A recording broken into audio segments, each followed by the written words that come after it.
বজ্রপাতে মৃত্যুর সংখ্যায় এখন শীর্ষ দেশগুলোর অন্যতম বাংলাদেশ। ক্রমেই ভয়াবহ আকার ধারণ করছে বজ্র বৃষ্টি, প্রতি বছরই বাড়ছে মৃত্যুর সংখ্যা। বজ্র মেঘের মৌসুম শুরু হতে না হতে চলতি বছর প্রাণ হারিয়েছেন ৩২ জন। আবহাওয়াবিদ ও গবেষকদের সঙ্গে কথা বলে বজ্রবৃষ্টির কারণ, মাত্রা ও প্রতিকার জানার চেষ্টা করছেন আরাফাত সিদ্দিকী।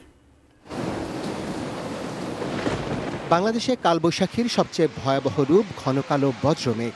হাওরের ধান কাটার মৌসুমে যার শিকার হন সাধারণ কৃষক ও খেটে খাওয়া মানুষ। পরিবেশ নিয়ে কাজ করা গণমাধ্যম কর্মী ও স্বেচ্ছাসেবকদের সংগঠন থান্ডারস্টর্ম অ্যাওয়ারনেস ফোরামের দেয়া তথ্য অনুযায়ী বাংলাদেশে ২০২৩ সালে ২৪৫ জন, ২৪ সালে ২৯৭ জন এবং ২০২৫ সালে ৩৩০ জন মানুষ প্রাণ দিয়েছেন বজ্রপাতে।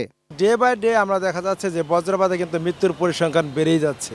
আমরা একটি গবেষণা চালিয়েছিলাম, সেটা হচ্ছে যে মানুষ আসলে যখন আকাশে কালো মেঘ দেখা যায় এবং বৃষ্টি হয় তখন তারা কি করে। প্রথমে কৃষক আমাদেরকে জানিয়েছে তারা হচ্ছে আকাশে কালো মেঘ দেখলে এবং তারা বৃষ্টি হলে কাজ করতে স্বাচ্ছন্দ্য বোধ করে, এজন্য তারা কাজ করতে থাকে কন্টিনিউ, কারণ তাদের কাজটা শেষ করা দরকার।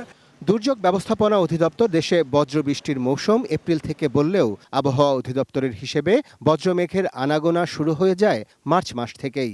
ভুটানে বজ্রপাতের সংখ্যা বেশি হলেও বজ্রপৃষ্ঠ হয়ে মৃত্যুর তালিকায় অন্যতম শীর্ষে রয়েছে বাংলাদেশ।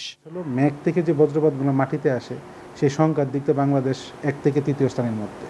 যদি আমরা বজ্রপাতের দেশ বলি ভুটান, প্রচুর পরিমাণে বজ্রপাত হয়, কিন্তু ওখানে প্রচুর বজ্রপাত মেঘ থেকে মাটিতে আসে না। আর আমাদের দেশ হলো ব্যতিক্রম, যে মেঘ থেকে প্রায় যত বজ্রপাত আপনি দেখেন 35% বজ্রপাত চলে আসে মাটিতে। সমাধান হলো আমাদের হাওর, বিশেষ করে আমাদের সাইক্লোন যে শেল্টারগুলা, উপকূলীয় এলাকায় যে আমরা শেল্টারগুলো তৈরি করি সেগুলা নির্দিষ্ট একটা উচ্চতায় থাকে এবং কনক্রিটের বিল্ডিং।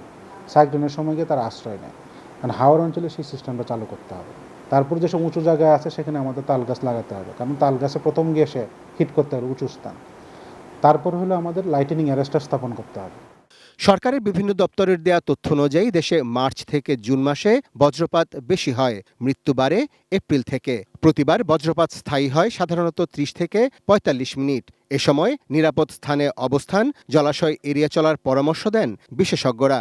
সে সঙ্গে প্রতিটি বাড়িতে বজ্র নিরোধক দণ্ড স্থাপনের পরামর্শ দিয়েছে আবহাওয়া এবং দুর্যোগ ব্যবস্থাপনা অধিদপ্তর। লাইটেনিং এর একটা ওয়ার্নিং আগে থেকে আমরা দিয়ে থাকি সাধারণত, সেই ওয়ার্নিংটা আমাদের ওয়েবসাইটে যেমন থাকে কিংবা সামাজিক কিছু মাধ্যমে যায়।